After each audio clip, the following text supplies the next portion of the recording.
Pão Nosso, um livro da coleção Fonte Viva, narrado pelo Espírito de Emmanuel e psicografado por Francisco Cândido Xavier. Introdução. No serviço cristão. Porque todos devemos comparecer ante o tribunal do Cristo, para que cada um receba segundo o que tiver feito, estando no corpo, o bem ou o mal. Paulo, 2 Coríntios 5:10. Não falta quem veja no Espiritismo mero campo de experimentação fenomênica, sem qualquer significação de ordem moral para as criaturas.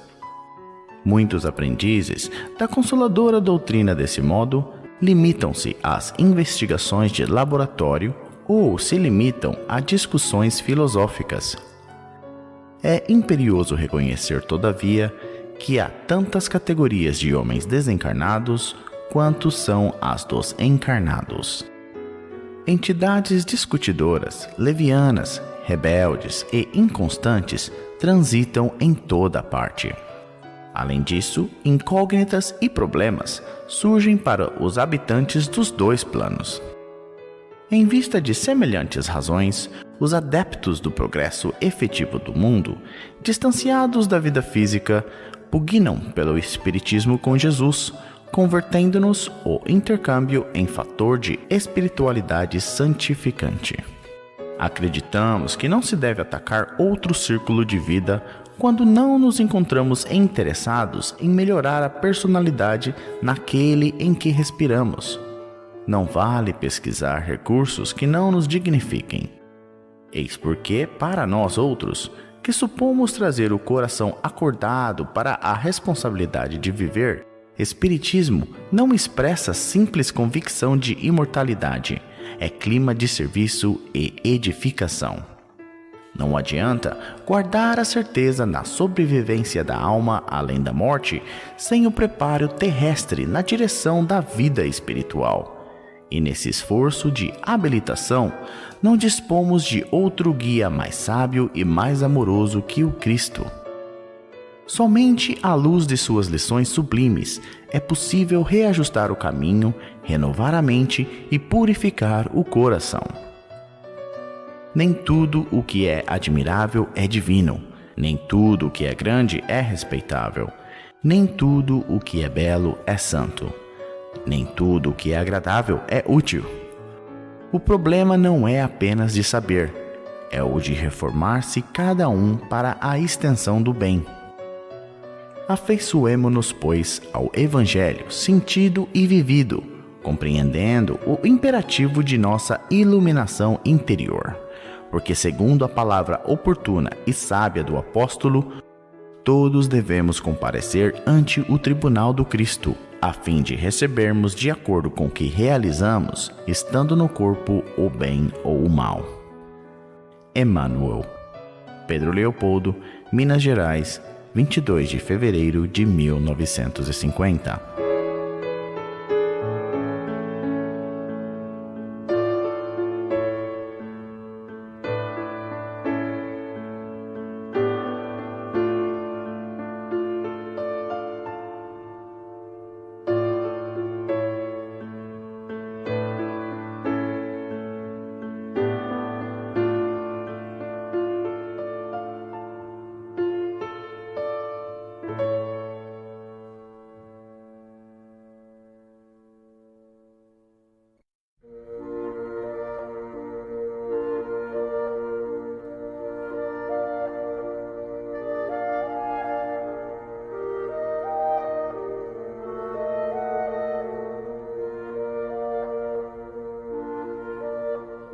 Pão Nosso, um livro da coleção Fonte Viva, narrado pelo Espírito de Emmanuel e psicografado por Francisco Cândido Xavier.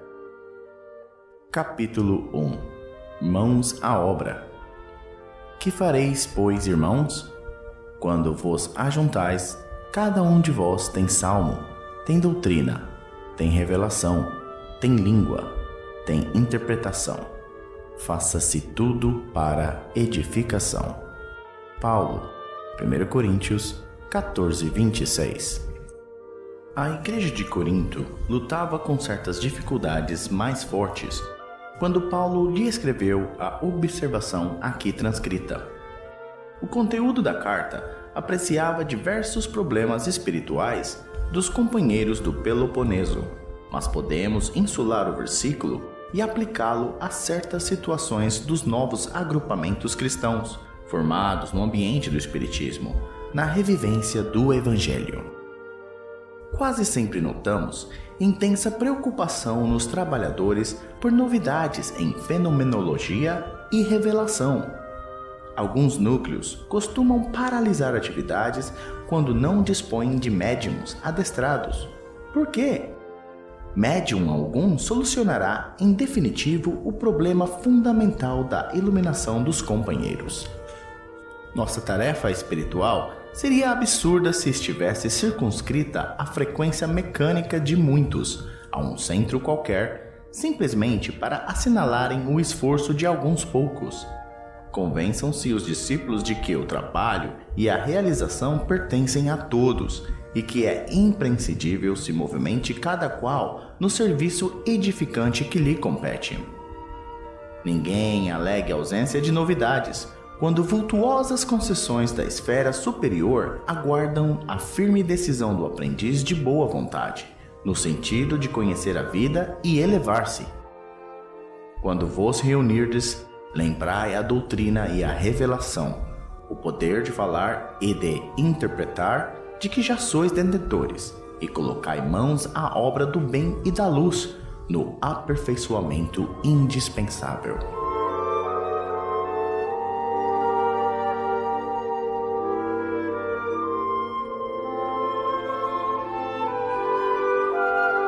Capítulo 2. Pensa um pouco. As obras que eu faço em nome de meu Pai, estas testificam de mim.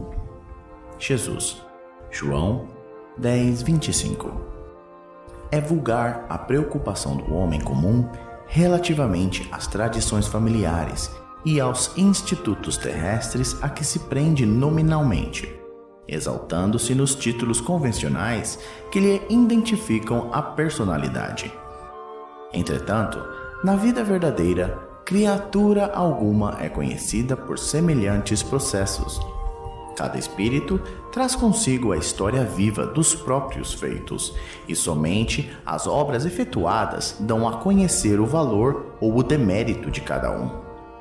Com o enunciado, não desejamos afirmar que a palavra esteja desprovida de suas vantagens indiscutíveis.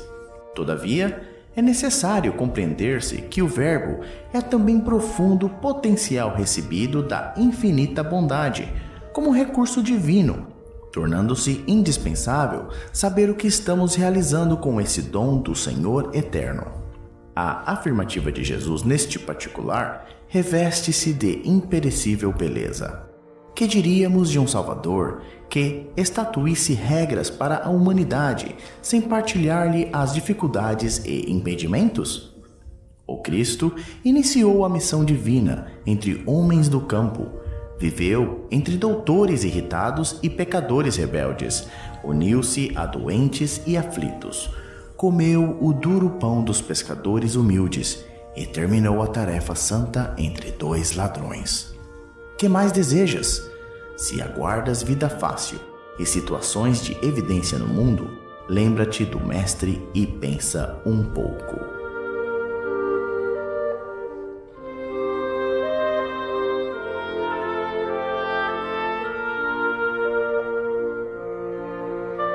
Capítulo 3.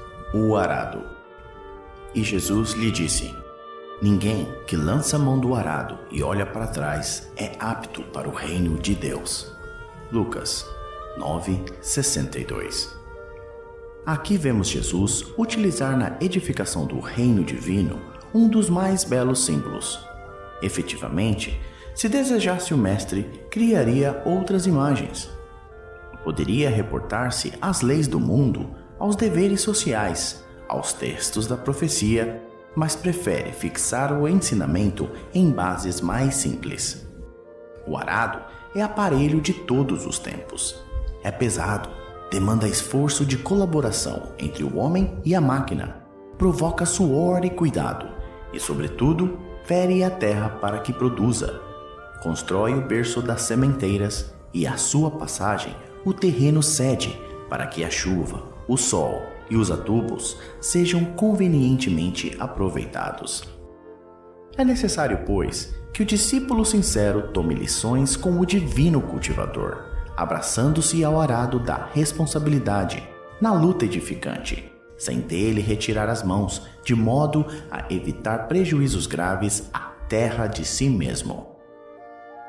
Meditemos nas oportunidades perdidas, nas chuvas de misericórdia que caíram sobre nós e que se foram sem qualquer aproveitamento para nosso espírito, no sol de amor que nos vem vivificando há muitos milênios, nos adubos preciosos que temos recusado por preferirmos a ociosidade e a indiferença. Examinemos tudo isso e reflitamos no símbolo de Jesus. Um arado promete serviço, disciplina, aflição e cansaço. No entanto, não se deve esquecer que, depois dele, chegam semeaduras e colheitas, pães no prato e celeiros guarnecidos.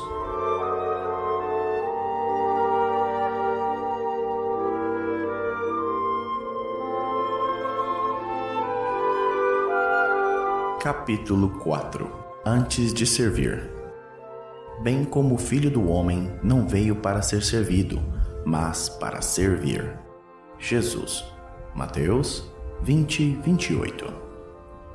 Em companhia do espírito de serviço, estaremos sempre bem guardados.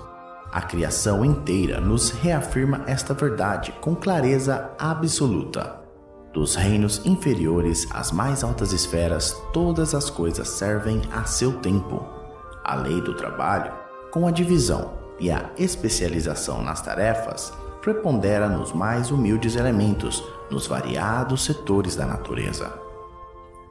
Essa árvore curará enfermidades, aquela outra produzirá frutos. Há pedras que contribuem na construção do lar, outras existem calçando os caminhos. O Pai forneceu ao Filho homem a casa planetária, onde cada objeto se encontra em lugar próprio, aguardando somente o esforço digno e a palavra de ordem para ensinar a criatura a arte de servir. Se lhe foi doada a pólvora destinada à libertação da energia, e se a pólvora permanece utilizada por instrumento de morte aos semelhantes, isto ocorre por conta do usufrutuário da moradia terrestre, porque o Supremo Senhor em tudo sugere a prática do bem, objetivando a elevação e o enriquecimento de todos os valores do patrimônio universal. Não olvidemos que Jesus passou entre nós trabalhando. Examinemos a natureza de sua cooperação sacrificial e aprendamos com o Mestre a felicidade de servir santamente. Podes começar hoje mesmo. Uma enxada ou uma caçarola constituem excelentes pontos de início. Se te encontras enfermo, de mãos inabilitadas para a colaboração direta, podes principiar mesmo assim, servindo na edificação moral de teus irmãos.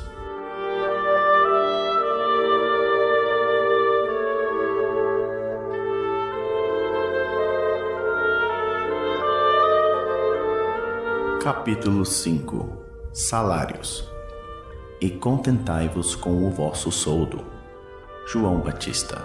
Lucas 3:14.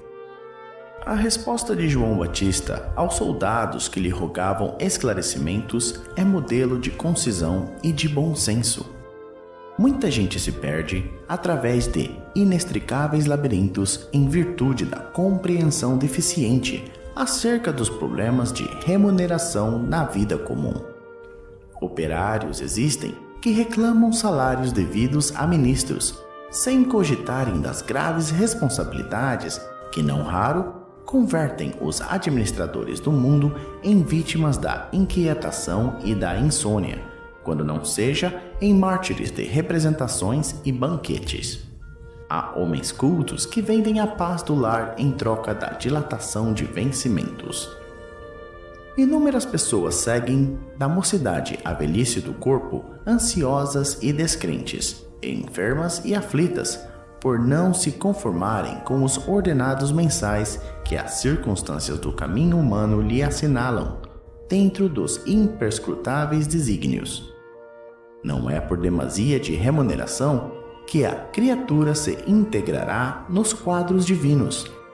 Se um homem permanece consciente quanto aos deveres que lhe competem, quanto mais altamente pago, estará mais intranquilo. Desde muito esclarece a filosofia popular que para a grande nau surgirá a grande tormenta. Contentar-se cada servidor com o próprio salário é prova de elevada compreensão ante a justiça do Todo-Poderoso. Antes, pois, de analisar o pagamento da terra, habitua-te a valorizar as concessões do céu.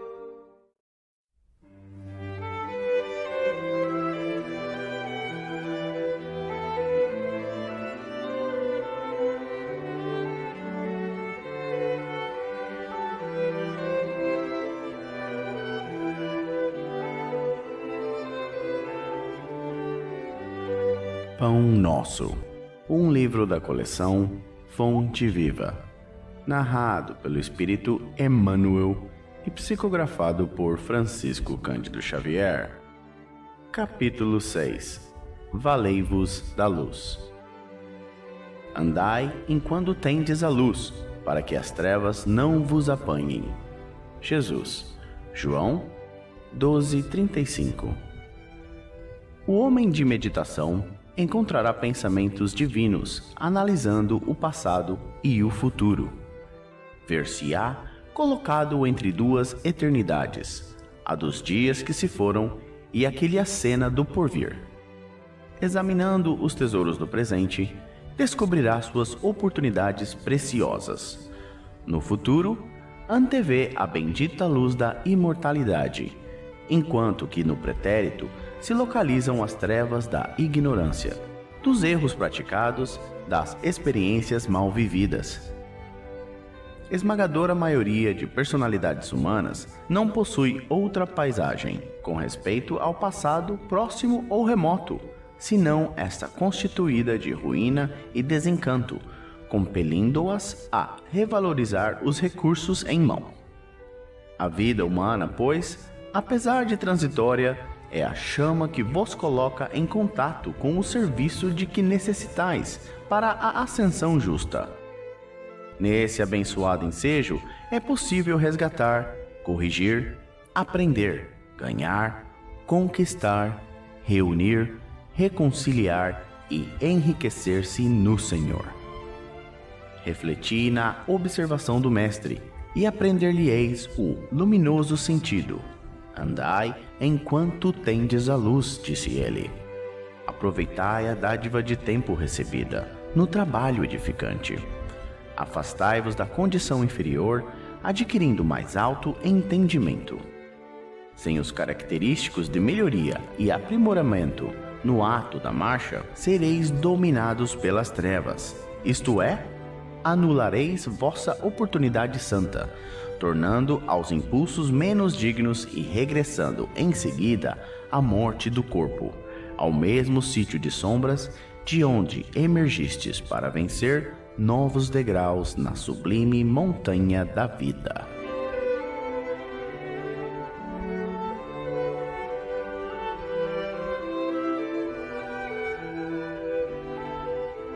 Capítulo 7.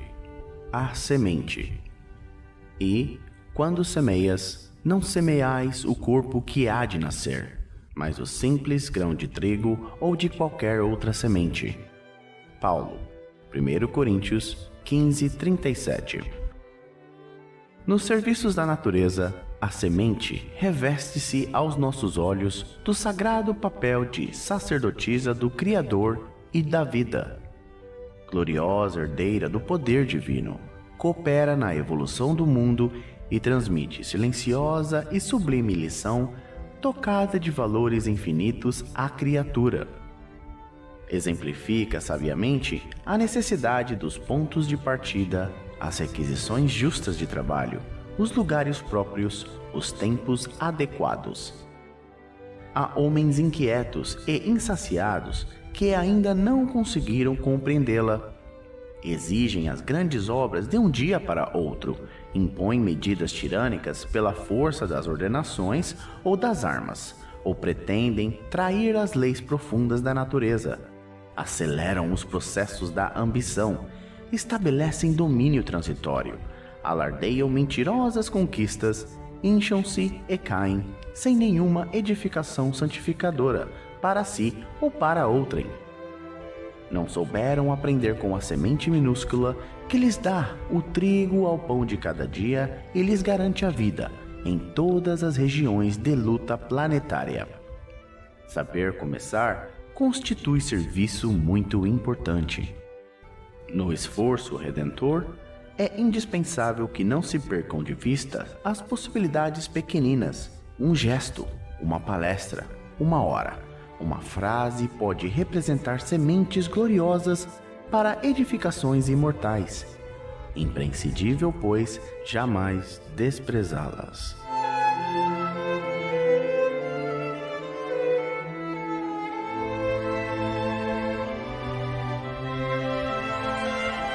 Capítulo 8. Ansiedades. Lançando sobre ele toda a vossa ansiedade, porque ele tem cuidado de vós. 1 Pedro 5, 7. As ansiedades armam muitos crimes e jamais edificam algo de útil na terra. Invariavelmente, o homem precipitado conta com todas as probabilidades contra si. Opondo-se às inquietações angustiosas, falam as lições de paciência da natureza em todos os setores do caminho humano.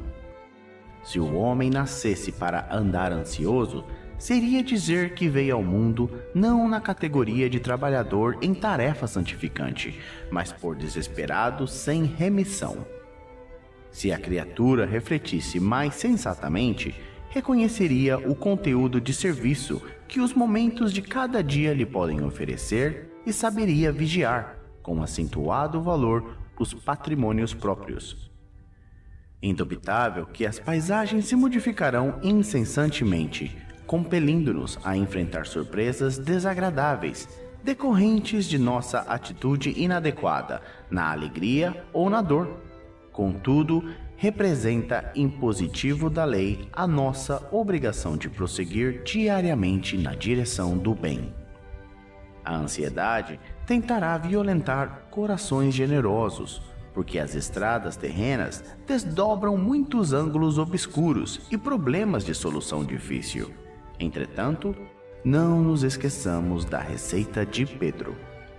Lança as inquietudes sobre as tuas esperanças em nosso Pai Celestial, porque o divino amor cogita do bem-estar de todos nós.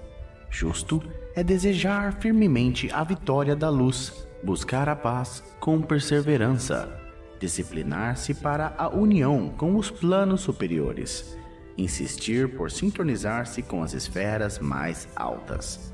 Não ouvides, porém, que a ansiedade precede sempre a ação de cair.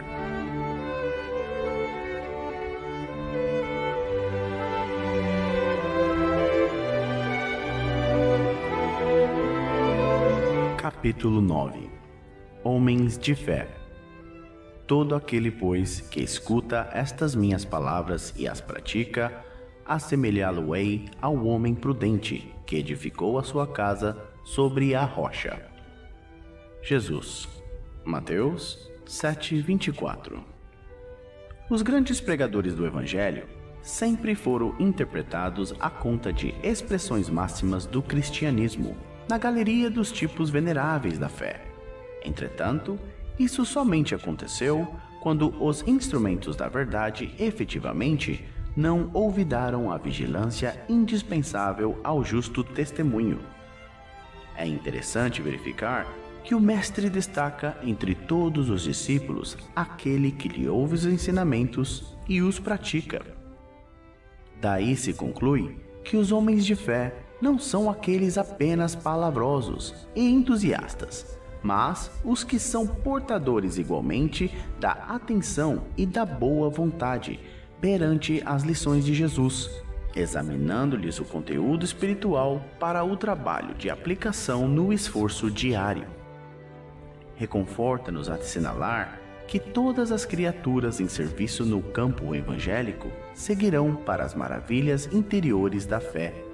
Todavia, cabe-nos salientar em todos os tempos o subido valor dos homens moderados que, registrando os ensinos e avisos da Boa Nova, cuidam desvelados da solução de todos os problemas do dia ou da ocasião, sem permitir que suas edificações individuais se processem longe das bases cristãs imprescindíveis. Em todos os serviços, o concurso da palavra é sagrado e indispensável, mas aprendiz algum deverá esquecer o sublime valor do silêncio, a seu tempo, na obra superior do aperfeiçoamento de si mesmo, a fim de que a ponderação se faça ouvida dentro da própria alma, norteando-lhe os destinos.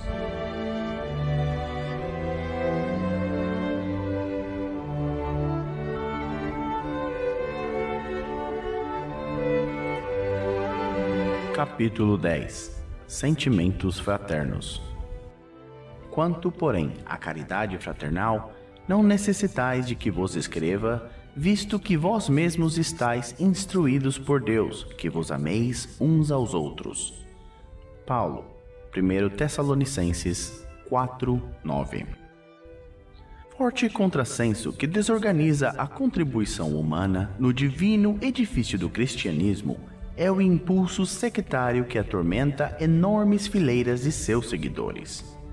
Mais reflexão, mais ouvidos ao ensinamento de Jesus, e essas batalhas injustificáveis estariam para sempre apagadas.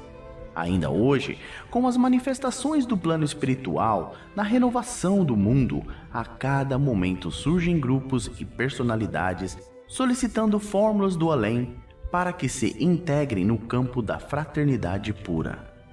Que esperam, entretanto, os companheiros esclarecidos para serem efetivamente irmãos uns dos outros? Muita gente se esquece de que a solidariedade legítima escasseia nos ambientes onde é reduzido o espírito de serviço e onde sobra a preocupação de criticar. Instituições notáveis são conduzidas à perturbação e ao extermínio, em vista da ausência do auxílio mútuo no terreno da compreensão, do trabalho e da boa vontade. Falta de assistência? Não! Toda a obra honesta e generosa repercute nos planos mais altos, conquistando cooperadores abnegados. Quando se verifique a invasão da desarmonia nos institutos do bem, que os agentes humanos acusem a si mesmos, pela defecção nos compromissos assumidos ou pela indiferença ao ato de servir. E que ninguém peça ao céu determinadas receitas de fraternidade, porque a fórmula sagrada e imutável permanece conosco no amai-vos uns aos outros.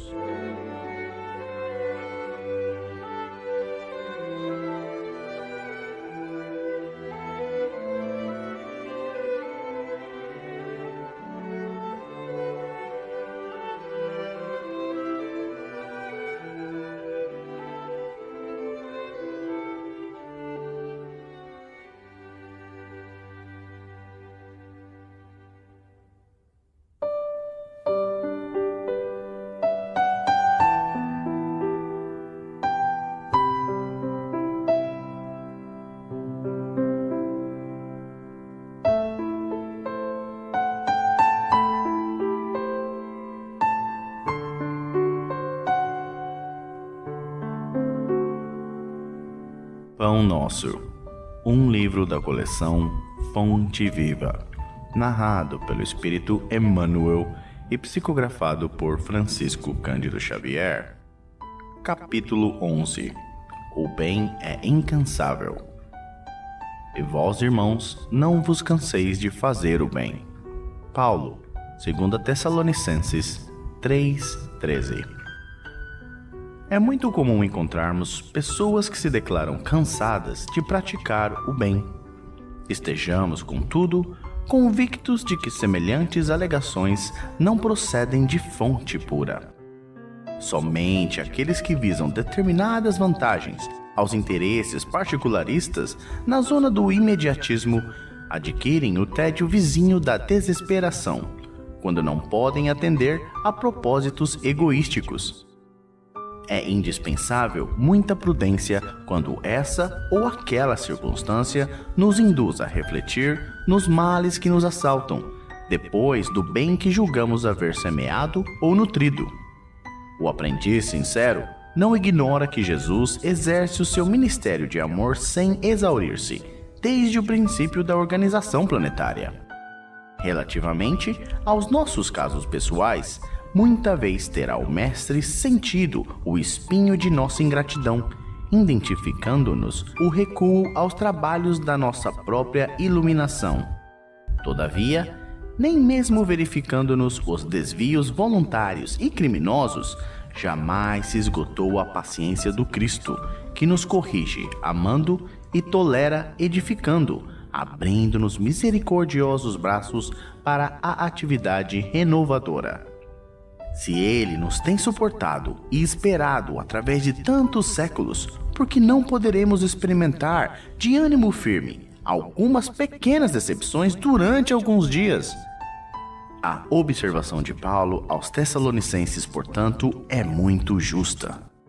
Se nos entediarmos na prática do bem, semelhante desastre expressará em verdade que ainda não nos foi possível a emersão do mal de nós mesmos.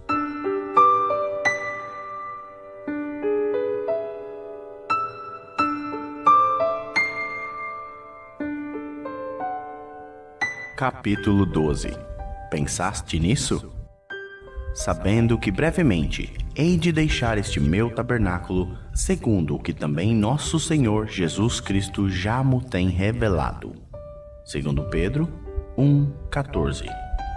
Se muitas vezes as grandes vozes do cristianismo se referiram a supostos crimes da carne, é necessário mencionar as fraquezas do eu, as inferioridades do próprio espírito, sem concentrar falsas acusações ao corpo, como se este representasse o papel de verdugo implacável, separado da alma, que lhe seria então prisioneira e vítima. Reparamos que Pedro denominava o organismo como sendo o seu tabernáculo. O corpo humano é um conjunto de células aglutinadas ou de fluidos terrestres que se reúnem sob as leis planetárias, oferecendo ao espírito a santa oportunidade de aprender, valorizar, reformar e engrandecer a vida. Frequentemente, o homem, qual operário ocioso ou perverso, imputa ao instrumento útil as más qualidades de que se acha acometido. O corpo é concessão da misericórdia divina para que a alma se prepare ante o glorioso porvir. Longe da indébita acusação à carne, reflitamos nos milênios despendidos na formação desse tabernáculo sagrado no campo evolutivo. Já pensaste que és um espírito imortal, dispondo na terra por algum tempo de valiosas potências concedidas por Deus às tuas exigências de trabalho? Tais potências formam-te o corpo. Que fazes de teus pés, de tuas mãos, de teus olhos, de teu cérebro? Sabes que esses poderes te foram confiados para honrar o Senhor, iluminando a ti mesmo? Medita nestas interrogações e santifica o teu corpo, nele encontrando o templo divino.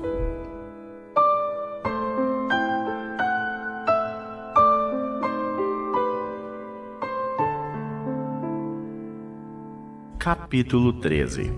Estações necessárias. Arrependei-vos, pois, e convertei-vos, para que sejam apagados os vossos pecados, e venham assim os tempos do refrigério pela presença do Senhor. Atos 3:19.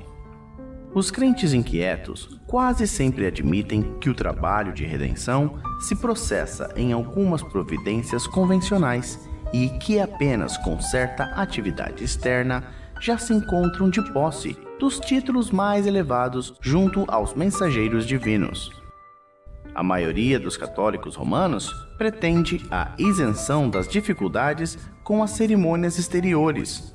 Muitos protestantes acreditam na plena identificação com o céu tão só pela enunciação de alguns hinos, enquanto enorme percentagem de espiritistas se crê na intimidade de supremas revelações apenas pelo fato de haver frequentado algumas sessões.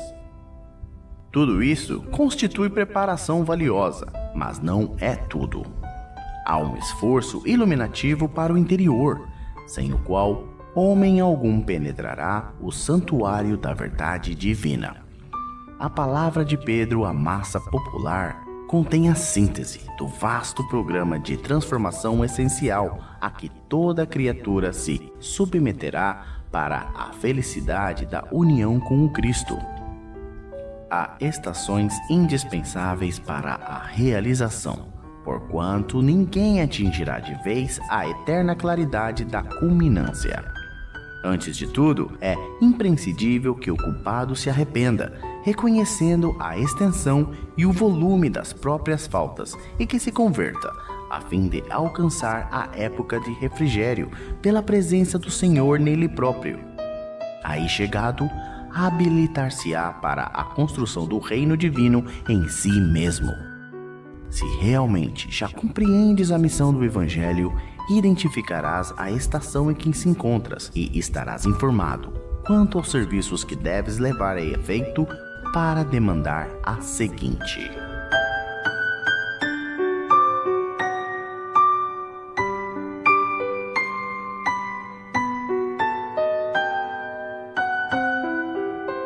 Capítulo 14. Páginas. Mas a sabedoria que vem do alto é primeiramente pura, depois pacífica, moderada, tratável, cheia de misericórdia e de bons frutos, sem parcialidade e sem hipocrisia. Tiago 3:17. Toda página escrita tem alma, e o crente necessita auscultar-lhe a natureza. O exame sincero esclarecerá imediatamente a que esfera pertence, no círculo de atividade destruidora no mundo ou no centro dos esforços de edificação para a vida espiritual.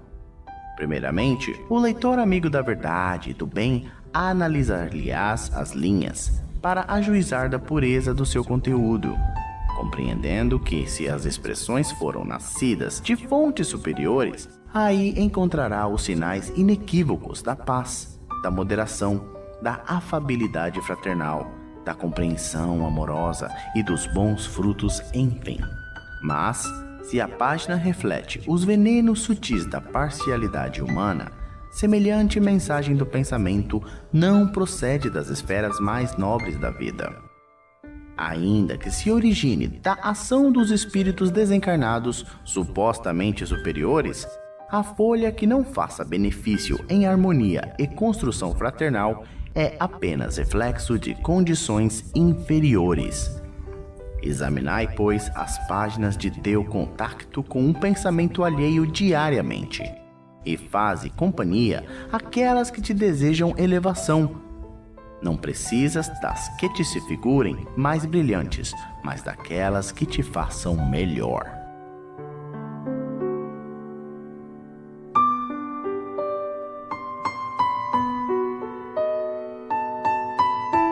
Capítulo 15. Pensamentos. Quanto ao mais, irmãos, tudo o que é verdadeiro, tudo o que é honesto, tudo o que é justo, tudo o que é puro, tudo o que é amável, tudo o que é de boa fama, se há alguma virtude e se há algum louvor, nisso pensai. Paulo, Filipenses 4:8. Todas as obras humanas constituem a resultante do pensamento das criaturas. O mal e o bem, o feio e o belo, viveram antes de tudo na fonte mental que os produziu, nos movimentos incessantes da vida.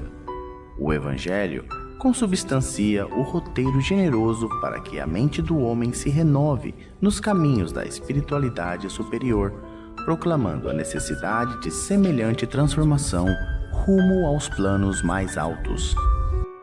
Não será tão somente com os primores intelectuais da filosofia que o discípulo iniciará seus esforços em realização deste teor. Renovar pensamentos não é tão fácil como parece à primeira vista. Demanda muita capacidade de renúncia e profunda dominação de si mesmo.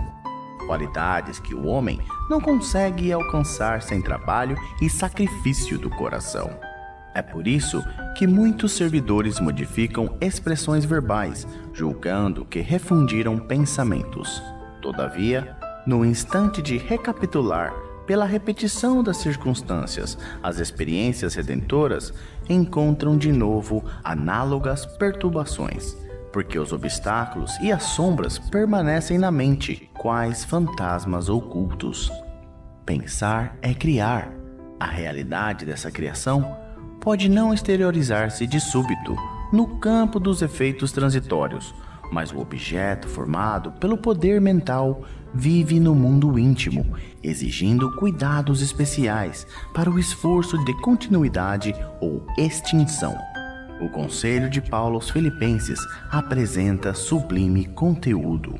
Os discípulos que puderem compreender-lhe a essência profunda, buscando ver o lado verdadeiro, honesto, justo, puro e amável de todas as coisas, cultivando-o em cada dia, terão encontrado a divina equação.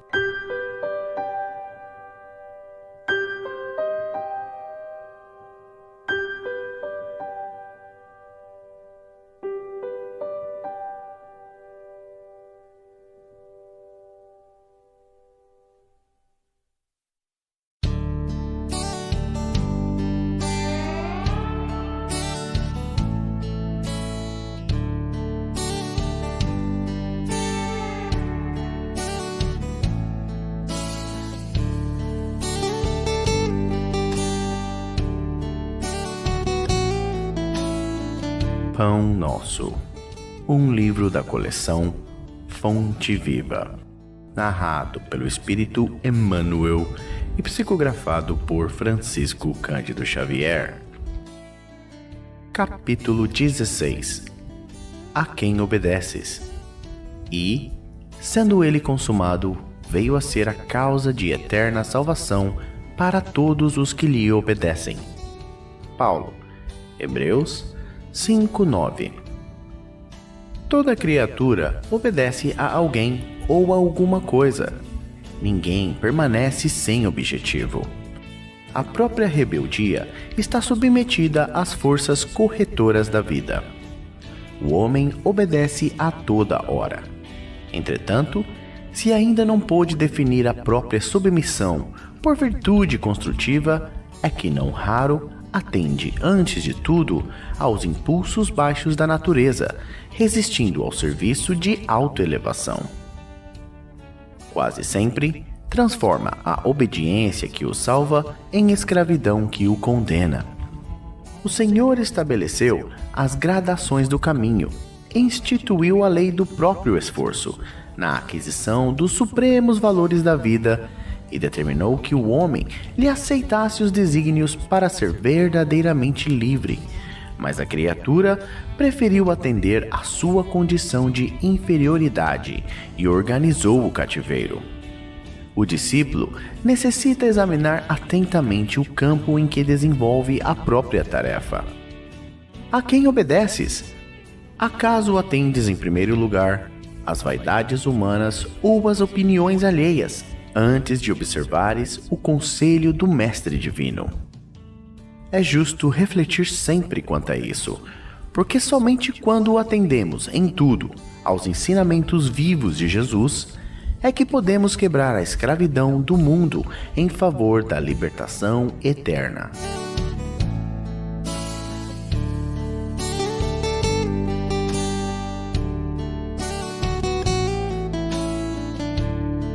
Capítulo 17. Intercessão. Irmãos, orai por nós. Paulo, 1 Tessalonicenses 5:25. Muitas criaturas sorriem ironicamente quando se lhes fala das orações intercessórias. O homem habituou-se tanto ao automatismo teatral que encontra certa dificuldade no entendimento das mais profundas manifestações de espiritualidade. A prece intercessória, todavia, prossegue espalhando benefícios com os seus valores inalterados. Não é justo acreditar seja essa oração o incenso bajulatório a derramar-se na presença de um monarca terrestre, a fim de obtermos certos favores. A súplica da intercessão é dos mais belos atos de fraternidade e constitui a emissão de forças benéficas e iluminativas que, partindo do espírito sincero, vão ao objetivo visado por abençoada contribuição de conforto e energia. Isso não acontece, porém, a pretexto de obséquio, mas em consequência de leis justas. O homem custa a crer na influenciação das ondas invisíveis do pensamento. Contudo, o espaço que o cerca está cheio de sons que os seus ouvidos materiais não registram. Só admite o auxílio tangível. No entanto, na própria natureza física, vê-se árvores venerandas que protegem e conservam ervas e arbustos, a lhes receberem as bênçãos da vida sem lhes tocarem jamais as raízes e os troncos. Não ouvides os bens da intercessão. Jesus orou por seus discípulos e seguidores nas horas supremas.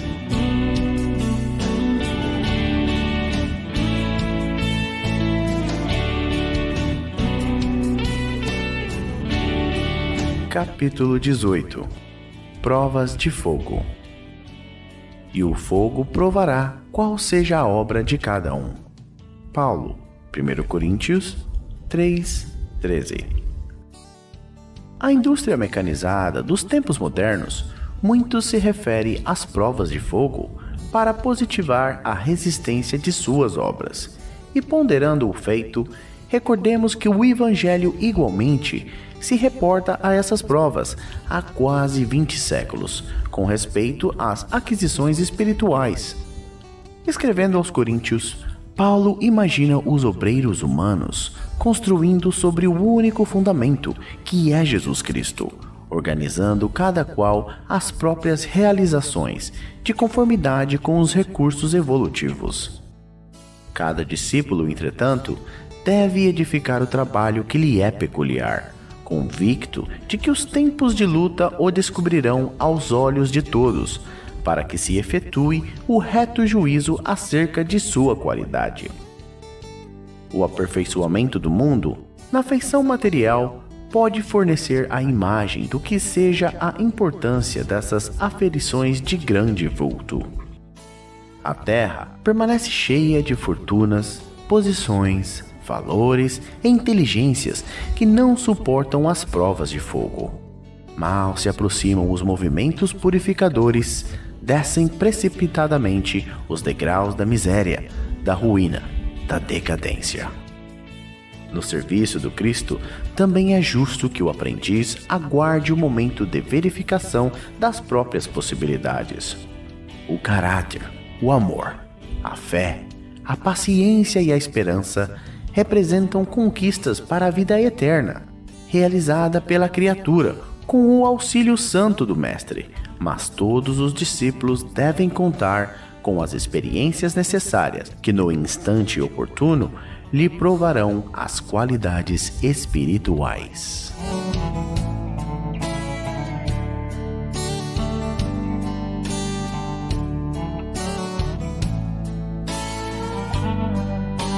Capítulo 19.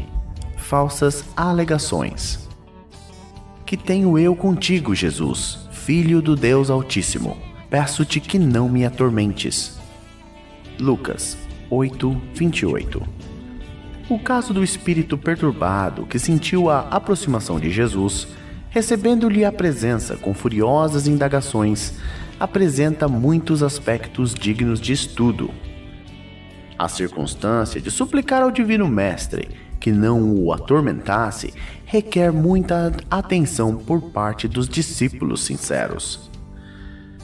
Quem poderá supor o Cristo capaz de infligir tormentos a quem quer que seja? E no caso, trata-se de uma entidade ignorante e perversa que nos íntimos desvarios muito já padecia de si mesma. A vizinhança do mestre, contudo, trazia-lhe claridade suficiente para contemplar o martírio da própria consciência, atolada num pântano de crimes e defecções tenebrosas. A luz castigava-lhe as trevas interiores e revelava-lhe a nudez dolorosa e digna de comiseração. O quadro é muito significativo para quantos fogem das verdades religiosas da vida, categorizando-lhe o conteúdo à conta de amargo elixir de angústia e sofrimento. Esses espíritos indiferentes e gozadores costumam afirmar que os serviços da fé alagam o caminho de lágrimas e nevoando o coração. Tais afirmativas, no entanto, denunciam-nos. Em maior ou menor escala, são companheiros do irmão infeliz que acusava Jesus por ministro de tormentos.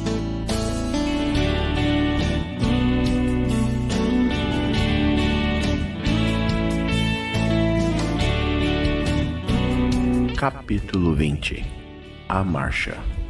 Importa, porém, caminhar hoje, amanhã e no dia seguinte. Jesus. Lucas 13:33. Importa seguir sempre, em busca da edificação espiritual definitiva. Indispensável caminhar, vencendo obstáculos e sombras, transformando todas as dores e dificuldades em degraus de ascensão. Traçando o seu programa, referia-se Jesus à marcha na direção de Jerusalém, onde o esperava a derradeira glorificação pelo martírio. Podemos aplicar, porém, o ensinamento às nossas experiências incessantes no roteiro da Jerusalém de nossos testemunhos redentores.